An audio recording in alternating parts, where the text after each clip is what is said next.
Gorsia Sur of the United States won't be one of them. Their mark's disappointing, but good enough, not great, good enough that perhaps they'll move from 11th to 10th, and that would give the United States 2 couples to go to the Olympic Games next year. Hello, everyone. We're delighted you've joined us on this Sunday evening from Prague. Mozart loved this city. He debuted his opera Don Giovanni here more than 200 years ago, and we would suspect that if Mozart was here, he would love the evening we're about to see. Great music and athletic and artistic interpretation of it. One thing Mozart didn't do is confuse the score. Judges in ice dancing often do.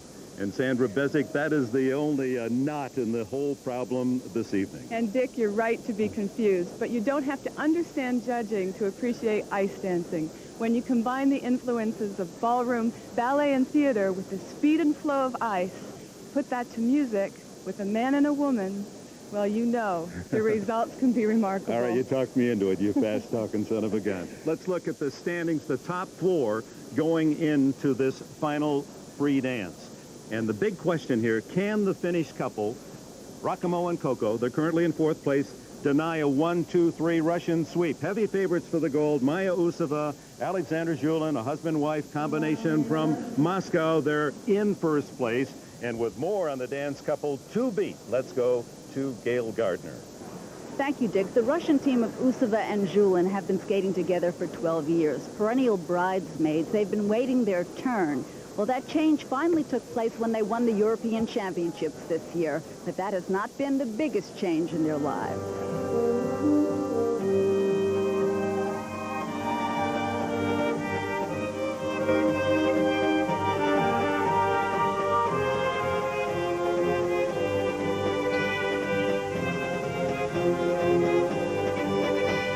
Before the breakup of the Soviet Union, Usova and Zhulin were treated like royalty. But now much of that special treatment is gone. And they are dealing with the basics of poverty and survival like everyone else.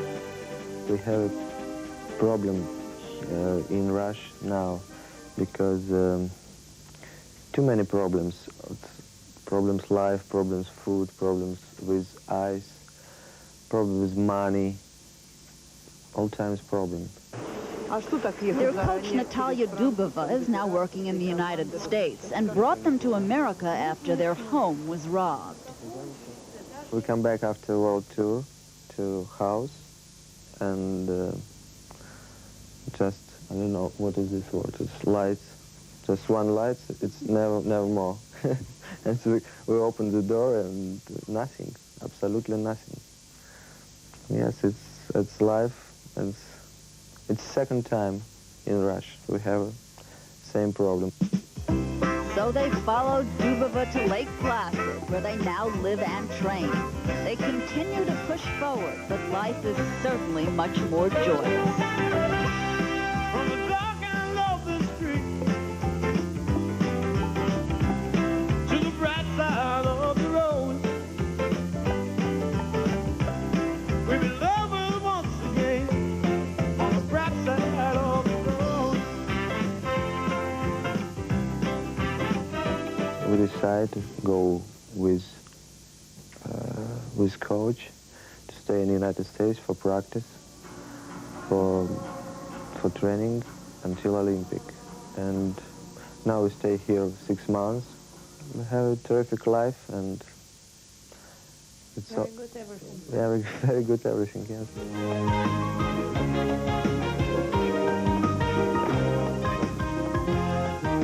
Their new home is right on Main Street in Lake Placid, where they still cook Russian, but live a basically normal American existence, meaning they've become addicted to Nintendo. Life for them is good now, but their less fortunate relatives in Moscow certainly remain in their hearts and minds.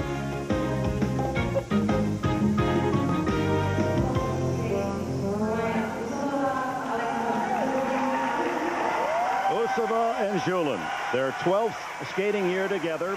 They were second in last year's Worlds behind the champions Klimov and Ponomarenko, and second 2 years ago to the French Duchesnays. In the world's top 3 in ice dancing for the past 5 years. They won the European gold in Helsinki.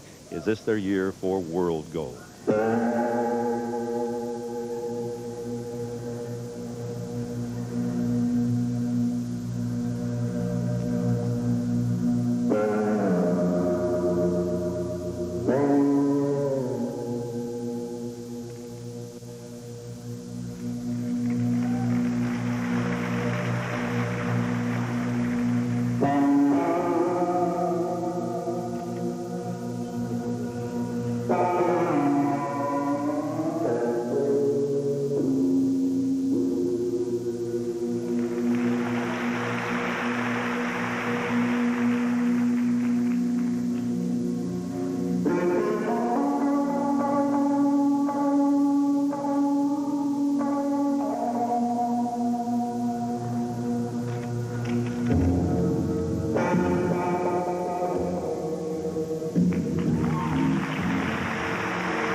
And Alexander Zulin. Oh, man. This blues was no lament. It was one big tease. How would you like to go into Lake Placid into the disco and run into those two? Only with you, Dick. Maya Usova and Alexander Zulin. When a 4-minute program flies by so quickly, you know it's something special. I was enthralled. It was sharp and had such a really modern feeling to it. Only the U.S. judge at 5'6", not seeing it as spectacular. I disagree, but I think judging is purely subjective. Their own world. Artistic should be higher. Yes, they will go up, but they still have to, the judges do have to leave room because this couple is the first in the final group. Here they are. And the U.S. judge joins the crowd at 5'9". That means it'll take a perfect 6.0 to beat Maya Usova, Alexander Julin. She's 28, he's 29. There's her coach, Natalia Dubova. The long, hard wait apparently is over.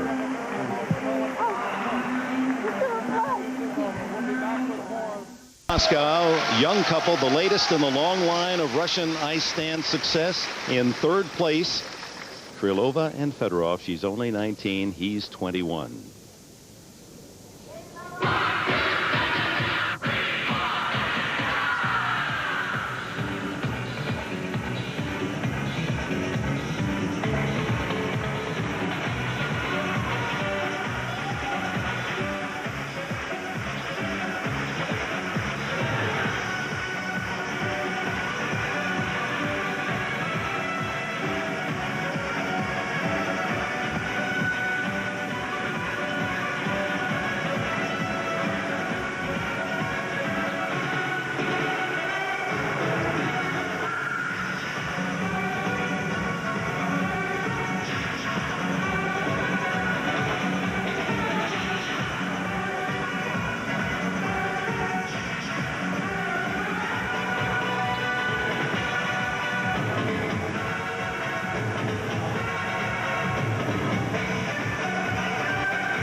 Moscow's Angelika Krylova and Vladimir Fedorov skyrocketing. They were fourth at the Europeans, and here they are looking for a world medal tonight. Seems that ice dancing is primarily Russian territory. You'll rarely find a North American couple in the top 10 their first year in.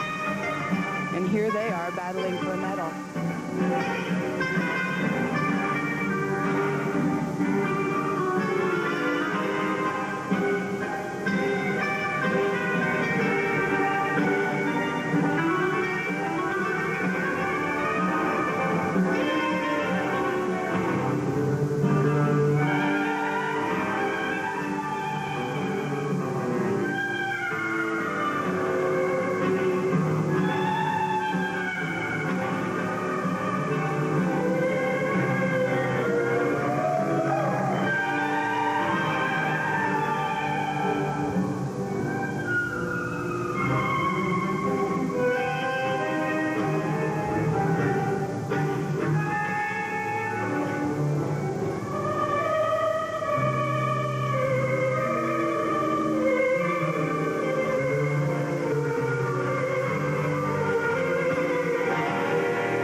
Krylova and Fedorov trying to hold on to third place, and trying to put myself into the judge's chair. Sandra, it just didn't seem like they did as much as Usova and Julin. Well, Dick, you're right. Usova and Julin are far superior skaters. Well, the crowd healthy in its applause. She's 19, he's just 21, and they're trying to hold off the Finnish pair. There's Susanna Rakamo, Petra Koko immediately behind them in fourth place, and here the marks for technical merit. Oh, and look, the U.S. judge, 5-6. That's the same exact mark given to the first Moscow pair, Usova and Julin. Well, to me, this free dance is dated. Their music, the choreography, even their costumes are what we would have seen about 20 years ago. But with the new rules in ice dance, this is what the International Skating Union seems to want. And the ISU assigns the judges. Now for artistic impression. Oh, up to 5'9", Hungarian judge.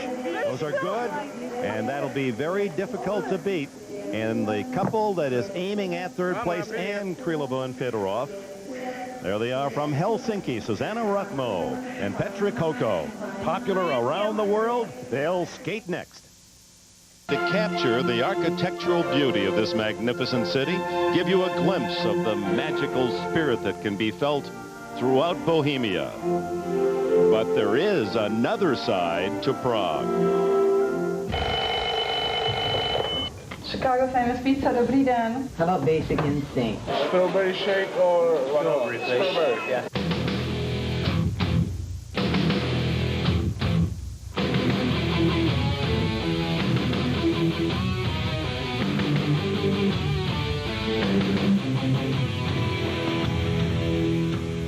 It was so fast. I wanted to see as much of it now as I can before it becomes, you know, just like every place else, really westernized. I'm in the real estate redevelopment game. Prague is well thought of as an outdoor architectural museum, and I think I love it here. The Bohemian spirit has long been attractive to many people. The chance to cash in on the new capitalism is certainly an incentive too. Before the fall of communism in 1989, only one American family was allowed by the government to live here. Much has happened since to Prague. March 1939, Nazi tanks rolled through Wenceslas Square. Adolf Hitler's boots hit the city's cobblestones. So moved by her beauty, he decides not to destroy it. 1968, the Prague Spring. This time Soviet tanks command the streets. A popular rebellion is put down, but Prague endures. The communist rule didn't express any attention to make it better. Memorials to those killed during 40 years of communist rule are still maintained and honored today. In 1989, the Velvet Revolution, the people, led by a poet, overthrow communism. Freedom returns to Czechoslovakia.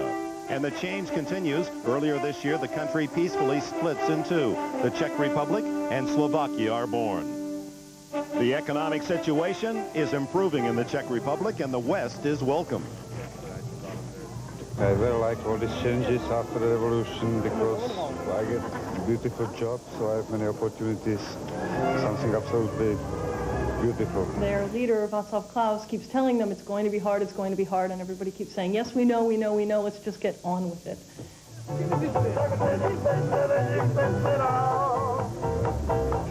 The world is shrinking. The West is closing in.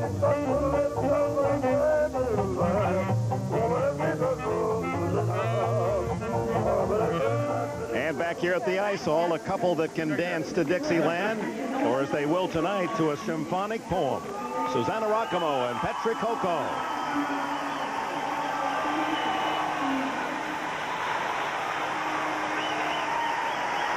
In fourth place, trying to beat Krylova and Fedorov immediately in front of them.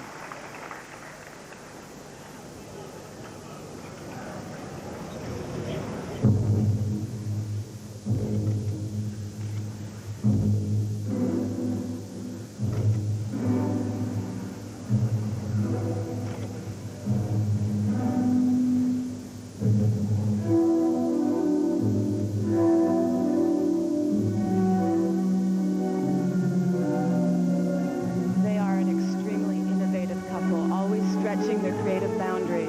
Tonight, they choose a patriotic, classical piece, Finlandia by Sibelius.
First ever world medal for Finland. Susan, Rakamo, and Petri Kokko, 8 times Finnish champions.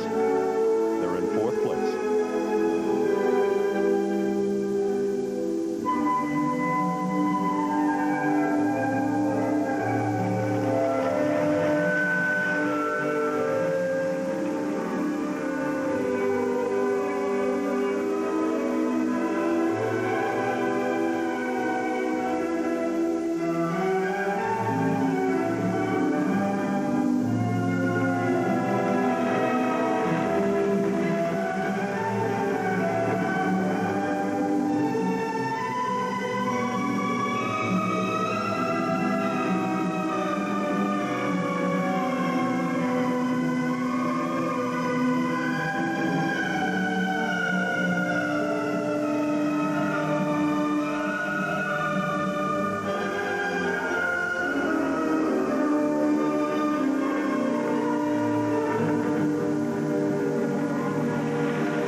It was captivating, dramatically performed. Susanna Rakamo, Petri Kokko. They just missed the world medal last year in Oakland. More often than not, they're appreciated more by audiences than by judges. Can they finally make it to the world podium here in Prague? The answer when we return.